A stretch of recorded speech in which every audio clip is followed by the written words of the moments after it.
And that But kind if of you are sensitive. sensitive, you must be angry too. So if a little bit of anger is all right, is a lot of anger more okay? Everything in moderation Well, is no, okay. wait a minute. If anger is good, can more anger be better? Everything in moderation. If a little sex is good, can a lot of sex be better? If I can use But it, what if he didn't? then I am a psychopath. You're saying, no. If you're saying you agree with everything I say, but what you're really saying is you agree with nothing what I say. I say with a lot of things you said. I never use the word every because Almost everything. No, actually, because every it will be extreme, communism. What do you agree? What What do you agree with? What do I agree with? What do I agree with? Nothing. You know, you're absolutely right. Nothing. Yeah. I have got an answer for that. Nothing because for that. Nothing because there is something deep down inside of me, perhaps, that find it very difficult for me to know what I really, really want. That's why I don't know, really. So there are so many things. Now I'm confused. You agree with everything, and then you don't agree with anything. I never said you're trying to hypnotize me in 2.5 minutes. But what I'm saying is, because I don't know what I really, really want, because I have so many needs and they push me and pull me to so many places, I don't really know. If you ask me now, what do you want? I'll have to think. What do I really, really want? I don't know because of my needs. But I don't have any needs. I have a need. I have a need to eat some breakfast. Problem. I do. Yeah. Yes, because how could anger be good for you? If it gives you blood for you, if it gives you blood pressure. Everything, I think everything is in moderation is good for you. Not everything. It's good for You you. can have murder in moderation too. Stealing in moderation. Hate in moderation. But when I'm angry with you, I'm Communicating will. You're being cruel. You're trying to affect me with your emotions. I don't like that. and this is why you don't have eye contact with me now. I got the audience to talk to as well. You denied me eye contact, and got I the was audience to wondering talk why. to as well. You denied me eye contact, I and got I the was audience to wondering talk why. to as well. If I give you eye contact, I might hypnotize you. But if you, I don't think you can actually, honestly. Look but at me, you know, I'm over here. If you give me the microphone, Yeah. can you spare with me a few seconds, and yet you don't have eye contact? It's because me. Few seconds, and yet you don't have eye contact. It's because I think you're denying your anger to yourself. Thank you, Mrs. Freud. I am not I'm Mrs. Freud. building a whole case against anger, for love, and patience, and understanding, which comes forth when anger is not present. That your authority to your children, you have Pardon? children? Yes, I have 2 children. Yeah, your children, or anyone's children for that matter, their authority in the home, you'll justify their way of life.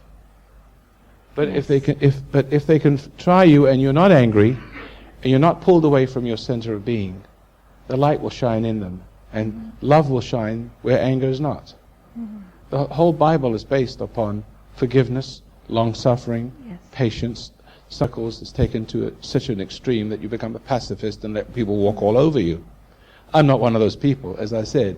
You intimidate me, and if I need to blow your brains out, I can do it and eat a ham sandwich afterwards. That's my favorite saying, because I'm not really disturbed at the sight of your blood, maybe mine. See, at the sight of your blood, maybe mine. See, but I can do what I have to do. I'm not one of those people that says, I mustn't be angry. I mustn't fight. You see, I'm not one of those people who will hurt anyone. I'd rather be hurt than be... I'm not one of those people. I'm not one of those people that somebody comes and I say, well, God says we must love you and love your enemies. Love your enemies is not... The love that you have for your enemy will come from hating him first, and then having a sensual feeling of affection for them second. Because the failing person will always love the enemy. The failing person will always love the enemy and embrace the enemy. That is the basis of mind control. The love that comes out of hate. See? And as I said, socialists and the communists and the change agents in this country, in America, are using those principles by intimidation, the Stockholm principle. By intimidating people, you can make them angry, make them feel guilty for being angry, and then suddenly have a love for that which they've hated, because what has made them hate and given them pain. But that kind of love for your submission, out of the anger you feel and the guilt, that love that they give you is a reward for your weakness, for giving into it. So you have a nation of people who are wimps. Saddam Hussein has a nation of wimps. A nation of wimps has a nation of wimps. A nation of wimp that are strong before the weak, weak before the strong, and then strong before the weak, and creating a whole chain of people who bully each other into submission with the strongest love-hate object at the top.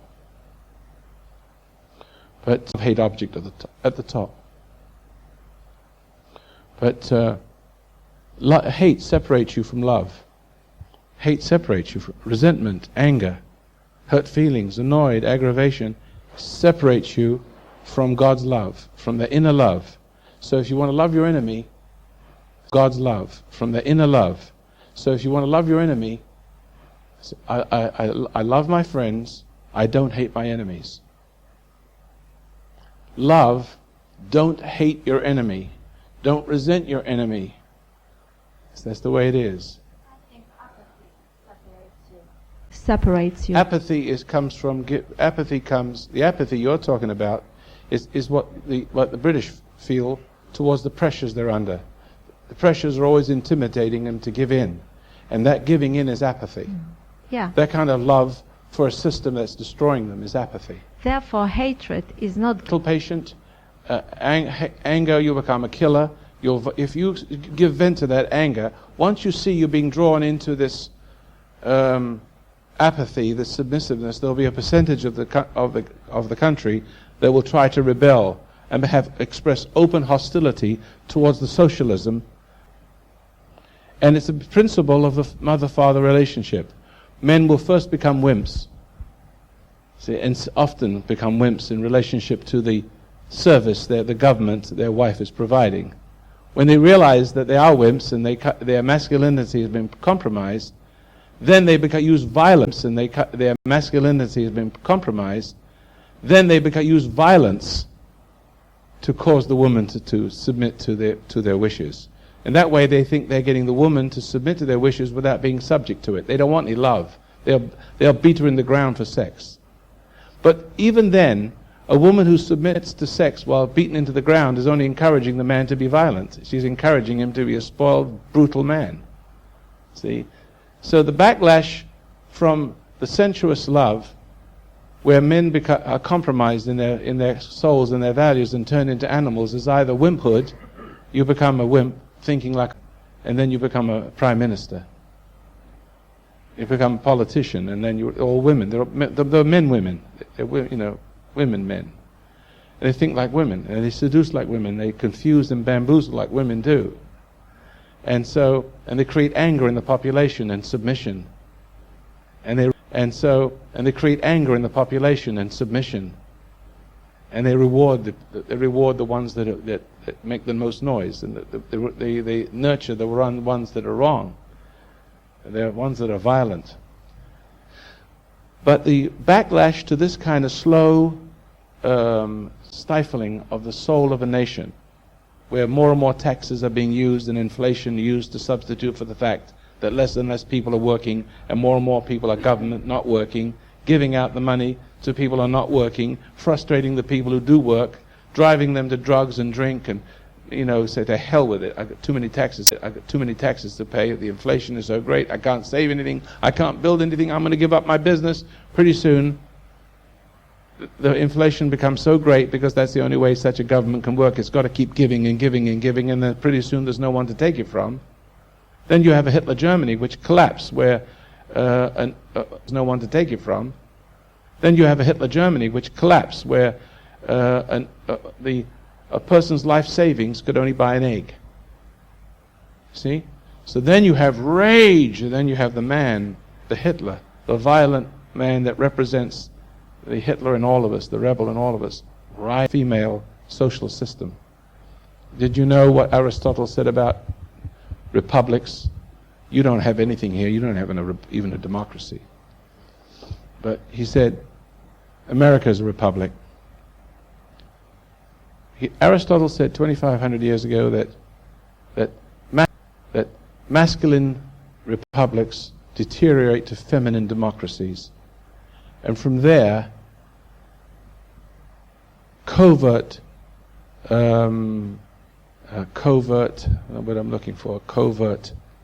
despotism to overt tyranny.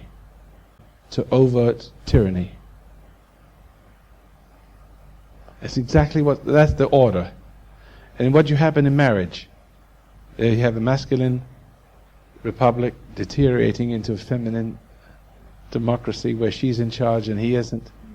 Slowly but surely, if you don't have a revolution, the animal must assert itself, that the law must be more and more enforced, that all those rigid rules that were destroyed with a feminine democracy, see, they were all destroyed. They have to be reasserted with absolute force. See, and so you have fascism. Slowly, England's going to swing towards socialism.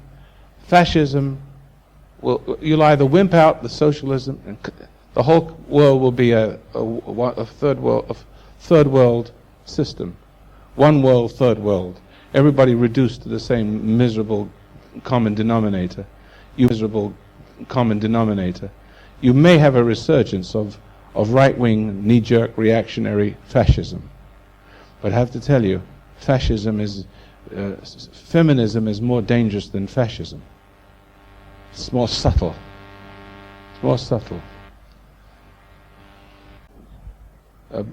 You either believe what I say, you don't believe what I say, and you can take what I say and use it in your life, or you can go on living and believing what you want. Yes, sir.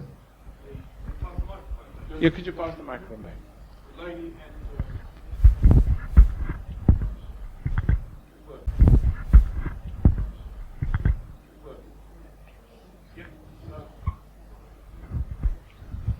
Every one of the ladies and families that I speak to in the course of my work, I want an opinion. I want something. The person that holds the spirituality in that family is the woman.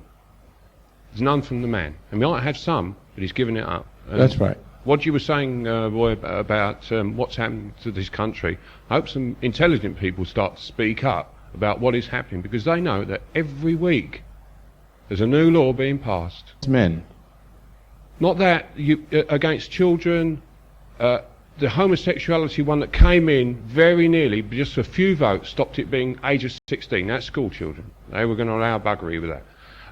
And the rest of the things that are coming in, like the sex education compulsory, you can just about get out. Things that are coming in, like the sex education compulsory, you can just about get out. The head teachers on Friday said that, is there a God? He wasn't sure about it. And he's the head of all the head teachers in the country. Every week you see a new law coming in that's destroying it, and the men are giving up. There's a few women here. I mean, they're the ones that hold the spirit. I have a book called Psychopolitics. You need to write. I'll send some to you, and you can write to the headquarters here of FHU. Written in the 1900s. And it's the condensation of the handbook of psychopolitics, the plan for to destroy America, and how it was going to accomplish it by making divorce easy, strange music, and encouraging the children to be lawless. See, and perverting the courts by using the kind of freedoms we have to. If you have enough money, you can make anything a law. See. And there are forces at work doing that all the time. You can see it, breaking down the institutions and everything. They're doing it so that you destroy. In America, the Constitution is like the soul of the country. If you destroy that, the country falls apart. It's like you have a soul with principles in it. If you live by it, you'll live forever. There's no death. There's no death. Can you get up? Thank you, Red. I couldn't quite understand one thing. I've read a lot about Freud, and I realised there was a missing element. I checked Marxism, and I realised that who was going to be in control of it. And I still have this terrible feeling with politicians. It doesn't matter who they are, that when they come across, I just feeling with politicians. It doesn't matter who they are, that when they come across, I just know something's not right. Why do they have this thing that they want power and control over everybody's life? If someone can explain that to me, I mean, it baffles me why it's such an it's a important battle thing for with the souls of men raging. There's nothing new about what's happening, except it's much more organized and much more sophisticated. It's much more possible today than it was thousands of years ago. Thousands of years ago, you could take your family and go to another country and escape it and start your own little community. And so that became corrupted. You can come to America and get ready away from Europe with all of its horror. But no, with mass communication and satellites in the sky, I mean, they can just see, you can actually read your watch from 20,000 miles up, so they can see who you are, where you're hiding. They can, the communications are remarkable. They can see who you are, where you're hiding. They can, the communications are remarkable. Also, though, we also have the advantage of those communications in the short run, until it's only them and not us. You see, but the battle between good and evil is going on all the time, through human. I mean, even in this room, you can hear people appreciating the things I'm saying, and people insulted by the things I'm saying. Those people, I'm coming from one place, and there are people coming from another place. They think I'm balmy. They think I'm a right-wing, knee-jerk, reactionary cult leader or something. And when I was on the Isle of Man, as I said yesterday, they almost passed a law in Parliament there to get rid of Roy Masters.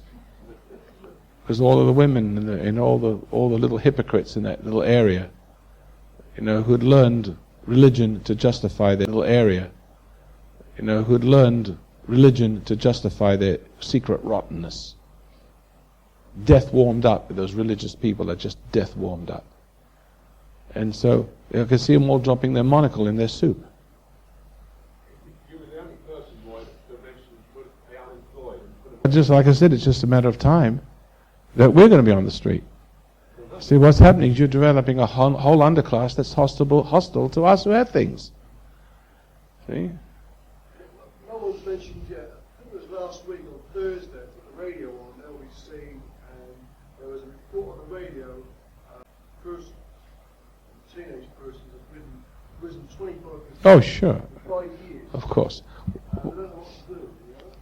Well, I wanted to say something. There's not a problem that you can't solve in your life, including this little lady. She could get up and walk within a year or so if she could overcome all those forces that have beat her down to the ground, compromised her immune system, and made her have polio. Right? You were able to walk, but you just haven't got any more fight. You were able to walk, but you just haven't got any more fight in you. All right? And see, even your germs, even your bacteria. I wrote in my books 35 years ago that medicine, psychiatry, the world, those in power, particular, by giving drugs, by curing diseases like venereal disease like syphilis and gonorrhea, I said worse things are going to happen, because what you're doing is liberating people to do what would normally kill them, and it should have killed them. The wages of sin is death, and you sin and you pay the piper. Now sooner or later you will. Now if you make it later, you'd wish you died sooner, Because now we've got AIDS. I wrote years ago, and I have on the radio been saying it, that the consequences of curing disease, on the radio been saying it, that the consequences of curing disease caused by dysfunctionality, sin, see, will only make the diseases stronger and us weaker. Because we live longer and we become wronger. The fact that we become wrong, we're entering, if for instance a dog can live and not become diseased. You lick the same puddle up and you're going to get sick. The dog lives on that level and is fully protected, and its immune systems are geared for that level. You are meant to live in a higher level. When you come down to that level, then you do, and when you come to the level, you start to become compromised. Your immune system is compromised, not geared for that life at that low level. So you have a fever, and you adjust. You recover, if you're lucky, as a better person, not a better person, but a worse person that's better. See what I mean? And so, a worse person that's better. See what I mean? And so, and after a while, you get sicker and sicker and sicker, and pretty soon your immune system can't handle it because you're sinking lower and lower and lower in your life. Pretty soon you have one disease that is going to kill you if you don't get help. So they got a sulfur drug, they got penicillin. They get this reason why you have the germ. So you live longer and you become wronger. And now you get syphilis. Now you got gonorrhea. Now you got AIDS. Now they have a germ that you can't cure. Right? Do you think they'll ever be a cure? No. And I said in my writing, they'll eventually have an illness they will not cure, and that will wipe out the human race. Because if you understand viruses and bacteria and germs, that the means you use to kill them is also the means to make them stronger. They're very survival oriented, so they actually thrive on the poison some of them will kill and some of them will survive, and those who survive will learn to thrive on the poison. So in nature, everything evolves. It's improved. But we are devolving into nature. So while we're getting sicker, eventually those diseases come back in more virulent forms, and that's already happening in America. Do you know it's happening here? Tuberculosis disease, you can't cure it now. God forbid you get that, you're in trouble. But the noble person won't get tuberculosis in any form.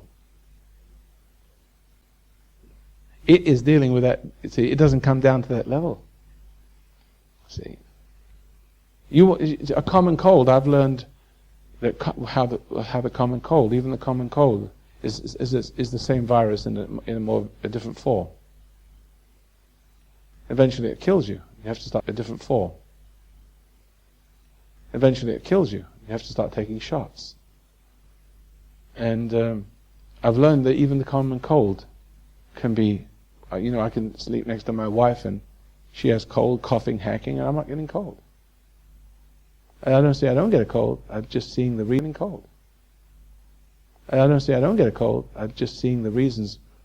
They're connected to food mostly. Attitude and food. And food which supports the wrong attitude. See? Yes, young lady. A very elderly man. Yeah, granddad.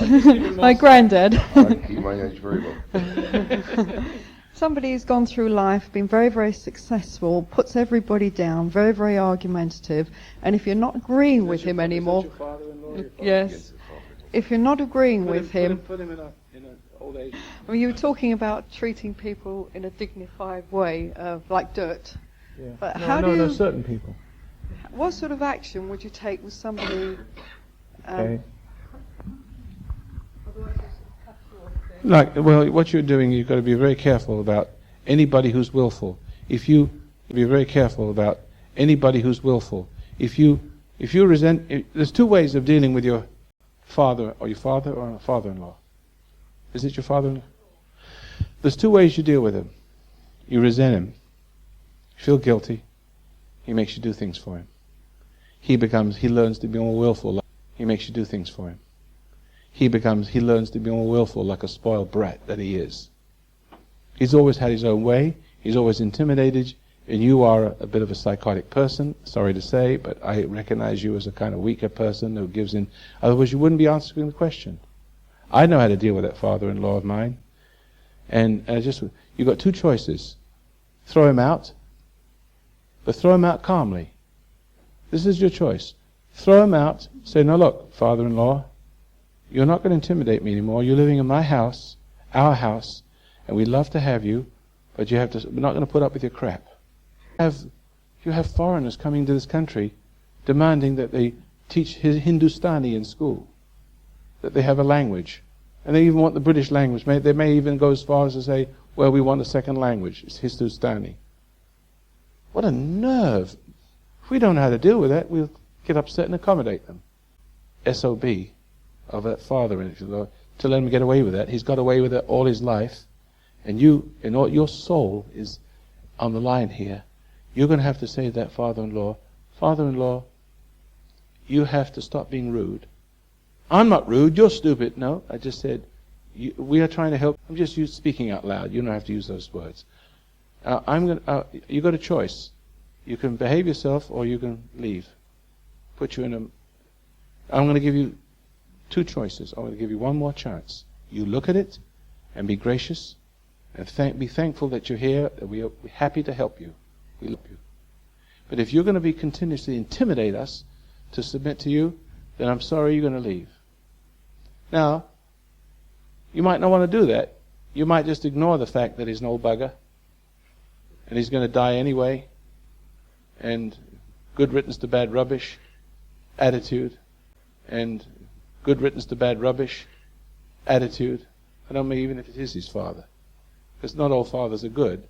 And out of graciousness, you learn not to be angry, you never be intimidated, and you do what's right, not because he intimidates you, because you're a gracious host. And you make him feel thoroughly uncomfortable because you're a gracious host. And you make him feel thoroughly uncomfortable. What is feeding him is the fact that you are submissive to him. He knows you resent him. He hates you because you're encouraging him to be what he is by submitting to him in that way. Did you know that if your children start to carry on and carry on something fierce, you can deal with your children the same way. Either, you don't stop being a mother just because your children are nagging, right? You just don't get intimidated. And you go on being a mother. You just know what your limits are. Everything they do bounces off of you and makes them look silly. Eventually they'll stop. You see? So, but if you are intimidated by your children, they will know they found your Achilles heel. They'll know it. And you'll be encouraging them to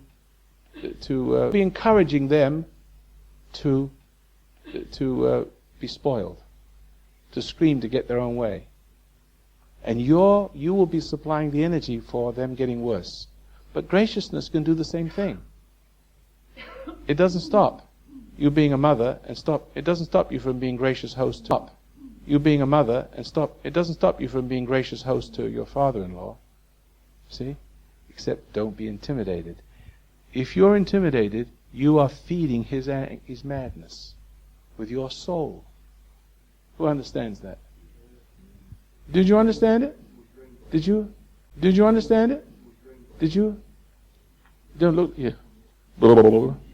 Did you understand it? I mean, can you do it now? Yeah.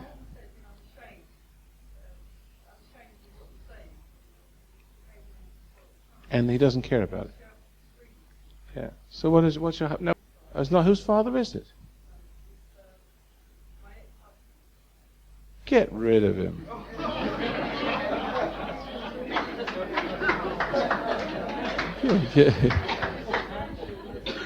Get rid of him. Put him in. Have the money to finance? To let him cut it off. I wouldn't put up with that. No, I wouldn't put it up with anything. Wouldn't put up with it. It's up to you. You can put up with it graciously, or you can say, go fly a kite. You're not going to hold me to ransom. I'll just educate. Soul is too important to me. I can't set that bad example for my kids. That's education. I want to set a good. Yeah, I will not be black veil. Go to hell. Give your money to charity if you want to. I don't need it. What's more important, principles or money? See, pull his bluff. Say, listen, you want to go in the old age? You're not playing any games with us.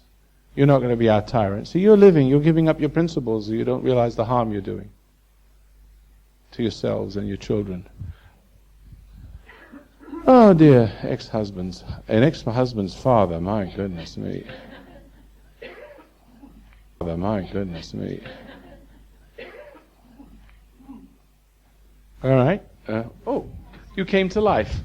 Yes, I wanted to ask how to find strength. I know dignity and understand that, but you have to be strong as well. How to find that? But you have to be strong as well. How to find the answer? Yes. The answer is that you spend a little time. Oh, good. I'll have a little of this if you don't mind. Just habit. Carrot juice. The meditation exercise that I hope that you'll be using, I haven't changed a word of it for 35 years. I'm afraid to mess with it. It's so good. It simply establishes a bond between the living God in you and yourself. It's a very a very delicate operation. It's only not for the faint of heart. It's not some kind of, some pot psychology, because you end up getting caught up with it, mesmerized by it, if you don't use it properly. You can drown in water, but you can drink it and wash your clothes in it. Depends on how, foolish you are.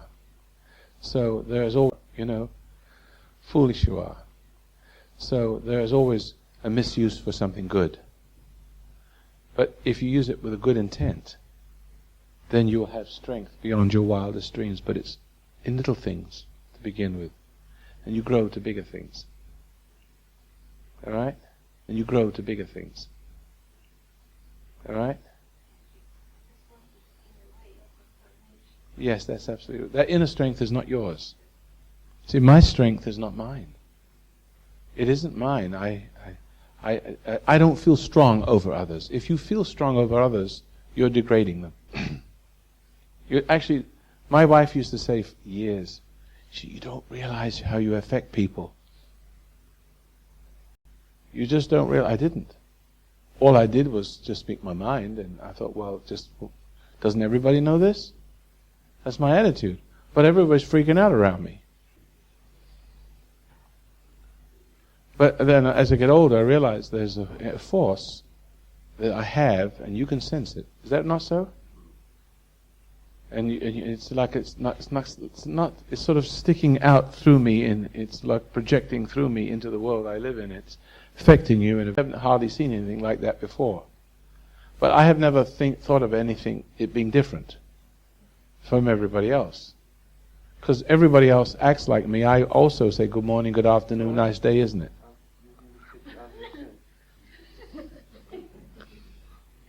Thank you. Were you severely emotionally damaged when you were before? I was. That's why I'm here. That's why I'm so upset. Oh. Can you hear that? Can you hear that? Can you hear what I'm saying? Yeah, here's a microphone. Oh. Okay, yeah. We got to get other people to talk. There's always people that don't talk. We got to get you to talk. See what it is? It's hard for you to express yourself, isn't it? A lot of you people, it's just hard to join in a repartee. It's hard to speak up. You don't want to stand out and be different. You don't want to express some of your secret sins, things like that. You don't want to be embarrassed. How about what people think? Express some of your secret sins, things like that. You don't want to be embarrassed. How about what people think of me? So you sit quietly and hope that you get something out of it. Maybe you do. I don't know. Well, as regards life's experiences, as myself anyway, I had a real bad time, traumatized. Did I get traumatized? Yeah, that's a real bad time, traumatized. Did I get traumatized? Yeah, But I got married. Well, I can't say that. I was the opposite. But what I'm saying is, did you feel a lot of pain as a boy from 10 onwards? I got mad with my mother once and pulled the phone out of the wall, but that was the worst of it. But you had a mother. Yeah. Yeah. Well, my mother produced me and my brother, who's a religious nut. No, but I've felt all these things, you see. I've traumatized. That's why I'm here. That's why I understand so much of what you're saying. And that's what the thing that cracked me was when I first heard you, was you used the word image makers. Watch out for the image makers. But yeah. Yeah, but you're all concerned. You're all concerned for your image. You're all concerned for the image. All you care, and the image is outwardly sustained. And you have to serve the beast for the image that he gives you of yourself. You're all made over in the image of the beast that he gives you of yourself. You're all made over in the image of the beast. I mean, the media. Aren't you? No. Basically, in some way or another, ways you can admit, ways you can't admit. If you're addicted to anything, that's exactly what I'm talking about. Because it's behind everything. See, all sin, it doesn't matter whether it's a sexual, it doesn't matter if it's a gluttony sin, it doesn't matter if it's a drinking sin, it doesn't matter if it's a religious sin, living in religious denial. Thomas Paine said about Christians that they were in religious denial. He was right. He was a Christian. He didn't know he was one. So he understood all the principles of Christ in the Bible, but he saw the hypocrisy of his time. He said they are in religious denial. And Karl Marx or Lenin, forget which, says that religion was the opiate of the people, because he saw it and Christ by Christians. See? So they give Christ a bad name, give him a bad rap. So you see, you tend to a knee-jerk reaction and throw out the baby with the bathwater. See, just because people misrepresent it doesn't mean to say there's no religion. There's no proper religion. And you see the church in bones. I wonder why it lasted so long. The trouble is they're going in the opposite direction. They're becoming sensual and secular. See? They're worshipping the god of this world, which is the god of their belly, the god of their sexual organs, the god of their sense organs in every shape or form. But it's the same hell. It's the same beast, spiritual source that is servicing you, whether it's through your bottle, whether it's through the little floozy that next door. Yeah, right? It doesn't matter where it's through. Yeah. Yeah. No, sin is not ignorance. If I don't know something, that's not sin. I don't know Greek, it's not sin. Not sin. No, I don't agree that ignorance is sin.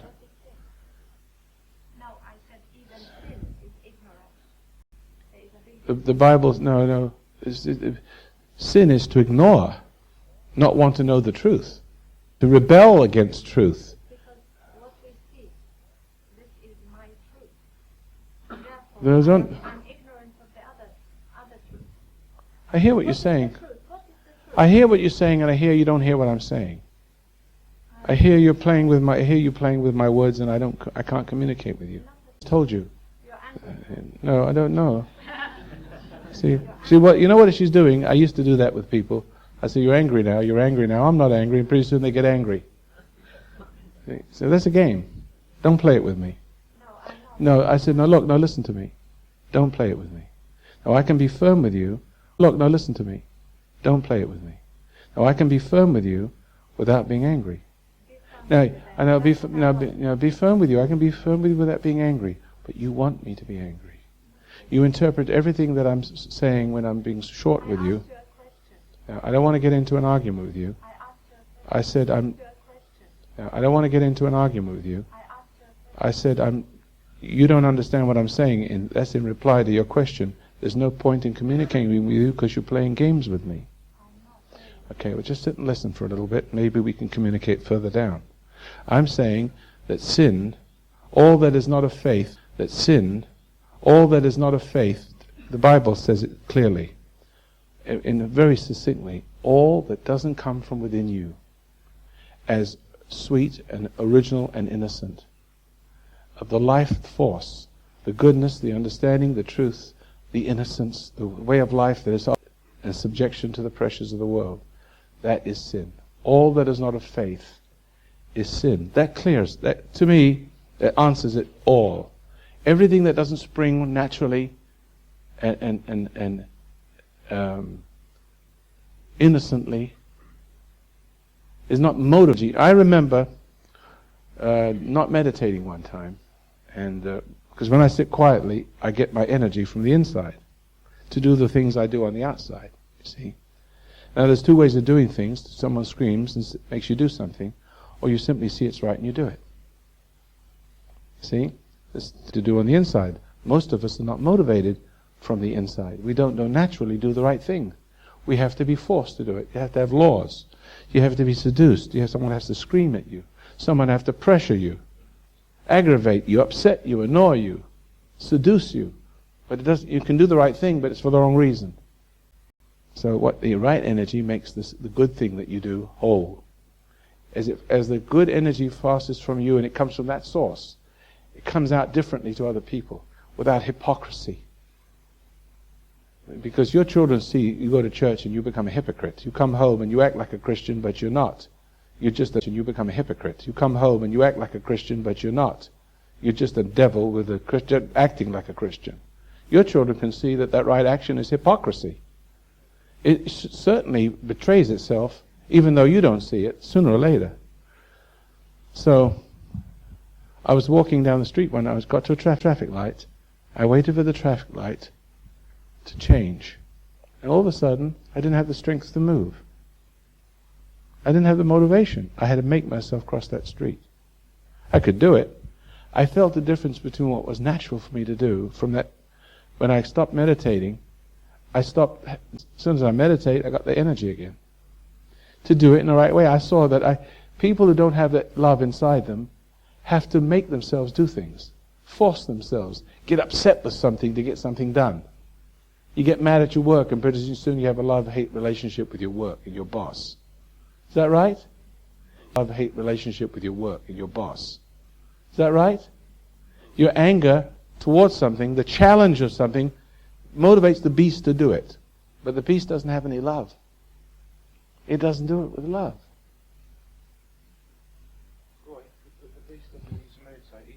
Well, then don't. Well, then don't. It's up to you. You can if you still have the choice to do it. See, because the only choice you can make in life that's a good one is to submit yourself to your Creator. See? In other words, every other choice you do before you do that, you do on your own. You do before you do that, you do on your own. And every choice you make is in the dark. Everything will lead you to frustration. Even if you make a lot of money and you do all the right things, it serves the wrong reason and you're not happy with it. It leaves you with an emptiness. But if Christ said, the kingdom of God and His right way, and other things, everything will be added. Now that is flawless psychology. That is the most basic rule. Is right in the soul of yourself. If you seek the truth that will make you free, be submissive. Then no other influences can move you, and you'll move through life and life won't move through you. Like a boat going through the ocean, and the ocean doesn't go through the boat. See? Now, that is very simple. That doesn't require religion. He came to take us away from religion. We don't need religion. Moses didn't need any religion. Moses gave the law because people didn't live by faith like he had. Abraham didn't have any religion. He said, it's in the heart. Get rid of the idols, he's saying. It was no law, righteousness. And all people who live by that, you see, are free. Free people. Now you only need the laws for the other people. You need the laws for the bad guys. You don't. The religious laws, you need the laws for the bad guys. You don't. The religious laws, the laws on the heart should be religious laws on the books, which we used to have in this country. Thou shalt not commit sodomy, thou shalt not steal, thou shalt not, covet. No, but now we got class envy. We do encourage envy. That's Marxism. But now we got class envy. We do encourage envy. That's Marxism. Encouraging envy and sloth. The slothful ones who make them envious. See? And with so little understanding of the subject, I know it thoroughly, in case you didn't notice. I know it thoroughly, in case you didn't notice. And I should be in the universities talking to the university students, freaking them all out. I've given lectures in universities in America on anthropology and, where did man come from? Wipe the floor with all of them. They couldn't argue because, all the knowledge they had, they learned it. They didn't understand what they learned. Even priests won't come and rabbis and people of the cloth, and they won't come and debate with me. They're afraid of me. That big, huge natural history museum down there. Yeah. History museum down there. Yeah. It has a big site, and it's got one of the figure of man in there, another eight. But that's what they're becoming there. That's their church. That's right. That's their church. That's their church. That's the church of natural history, right? But what you said about sitting in the kingdom and that meditation, take you 14 years, listen to you, and actually you do. I can't help that, but I'm. No, but I love it because I know now. I won't force you, but you understand that I'm not here to impose anything to frighten you. I'm here to impose anything to frighten you, but to inform you, to awaken you, so that in your free will you do it quietly. I don't want to know if you do it. All right? I don't have any ritual or church ritual to make sure that you give you little brownie buttons for, going through various stages. You do it, and once it catches on, we'll lead you the rest of the way. Now, let me talk to you about education. Okay, here.